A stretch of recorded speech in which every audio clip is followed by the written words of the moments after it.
బర్తరఫ్ చేయాలి పవన్ కళ్యాణ్. ముస్లింలు 100% చెల్లిస్తున్న పవన్ కళ్యాణ్, 100% పవన్ కళ్యాణ్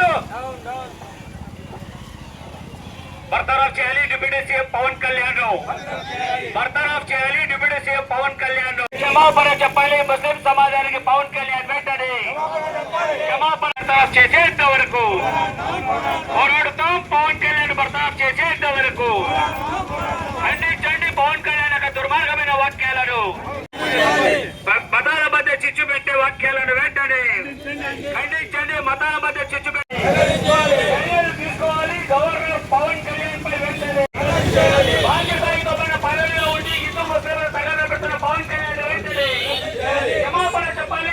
పవన్ కళ్యాణ్ పై గవర్నర్ గారు చర్యలు రాజీనామా చేయించాలి.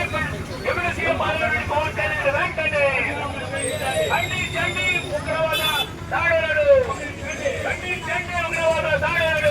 పదవిలో ఉండి ఉగ్రవాదిగా మాట్లాడుతున్న పవన్ కళ్యాణ్ వెంటనే అరెస్ట్ చేయాలి. ఉగ్రవాది పవన్ కళ్యాణ్ వెంటనే హిందూ ముస్లిం మధ్య తగాదా పెడుతున్న పవన్ కళ్యాణ్ వెంటనే ఉగ్రవాది కంటే అనుమానంగా మాట్లాడుతున్నారు. మన ఆంధ్రప్రదేశ్ డిప్యూటీ సీఎం అయినటువంటి పవన్ కళ్యాణ్ గారు మొన్న మీడియాలో మాట్లాడుతూ ముస్లిమ్స్ అందరూ టెర్రరిస్టులు, దేశవ్యాప్తంగా ఉన్న వాళ్ళు 10% కూడా వాళ్ళందరూ కూడా టెర్రరిస్టులే, ఇక రెండో ఆప్షన్ లేదు, రెండో కోణం నుంచి ఆలోచించాల్సిన పని లేదు, డైరెక్ట్గా చెప్పేయాల్సిందే. వీళ్ళ టార్గెట్ హిందువులే అని చెప్పేసి ఒక ఉగ్రవాది మాదిరిగా పనికి మాలిన పదాలని ఆ రకంగా పలకడం అనేది ప్రజాస్వామ్యంలో ఒక బాధ్యతతో మన డిప్యూటీ సీఎంగా ఉండి ఆ రకంగా వ్యాఖ్యలు చేయడం అవాస్తవికంగా దీన్ని తీవ్రంగా ఖండిస్తూ ఉన్నాం. నాకు తెలిసి ఉత్తరప్రదేశ్లో ముసల్మాన్లకు వ్యతిరేకంగా మాట్లాడుతున్న యోగి ఆదిత్యనాథ్ ఎప్పుడు కూడా ఈ పదం వాడలేదు. 100% ముసల్మాన్ల టెర్రరిస్టులని. మన దేశాన్ని పరిపాలిస్తున్న మతోన్మాదులు నరేంద్ర మోడీ కానీ అమిత్ షా కానీ కూడా 100% ముసల్మాన్ టెర్రరిస్ట్ అని పలకలేదు. ఏమి వెధవాకి ఏమైంది అని చెప్పేసి డిప్యూటీ సీఎంని అడుగుతూ ఉన్నాం. నిజంగా నువ్వు బాధ్యతాయుతమై వాడి ఉంటే ఆ రకంగా మాట్లాడేవాడు కాదు.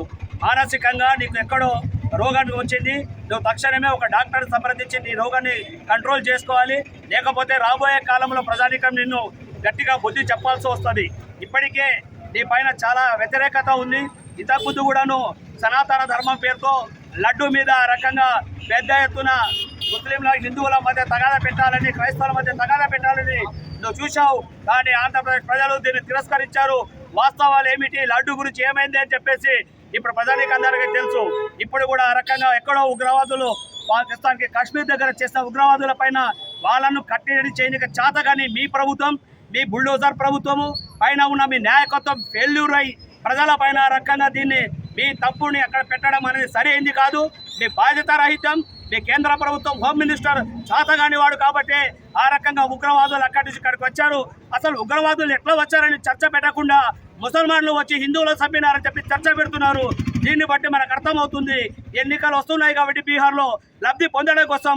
రెండోది వక్ఫ్ చట్ట సవరణకు వ్యతిరేకంగా దేశవ్యాప్తంగా ముసల్మాన్లే కాకుండా ముస్లింలే కాకుండా దళితులు, క్రిస్టియన్లు, హిందూ సోదరులు అందరూ కూడా సపోర్ట్ చేసి ఈ చట్టం చాలా దుర్మార్గమైందని చెప్పి ఆ రకంగా ముస్లిం సోదరులకు సపోర్ట్గా వస్తుంటే దాన్ని తప్పుదో పట్టియడం కోసం ఈరోజు కేంద్రంలోని ప్రభుత్వం ఆ రకంగా దుర్మార్గంగా చేస్తే దాన్ని సాకుగా తీసుకొని పవన్ కళ్యాణ్ ఇంకొంచెం ముందుకు పోయి దుర్మార్గమైన ఇటువంటి వ్యాఖ్యలు చేయడం మేము ఆవాస్ కమిటీగా తీవ్రంగా ఖండిస్తా ఉన్నాం. ఇప్పటికైనా ముస్లిం సమాజానికి బేషరతుగా పవన్ కళ్యాణ్ గారు క్షమాపణ చెప్పాలి. గవర్నర్ గారు డిప్యూటీ కళ్యాణ్ పైన చర్యలు తీసుకొని ఆయన పదవిని బర్తరఫ్ చేయాలని చెప్పేసి ఆవాస్ కమిటీగా డిమాండ్ చేస్తూ ఉన్నాం. నా పేరు షేక్ మొహమ్మద్ షరీఫ్, ఆవాస్ కమిటీ నగర కార్యదర్శి. ఈరోజు జరుగుతున్న ఈ ధర్నా ఆవాజ్ కమిటీ ఆధ్వర్యంలో జరుగుతూ ఉంది. రాష్ట్ర ప్రజలందరికీ తెలుసు పవన్ కళ్యాణ్ చేసినటువంటి వ్యాఖ్యలు.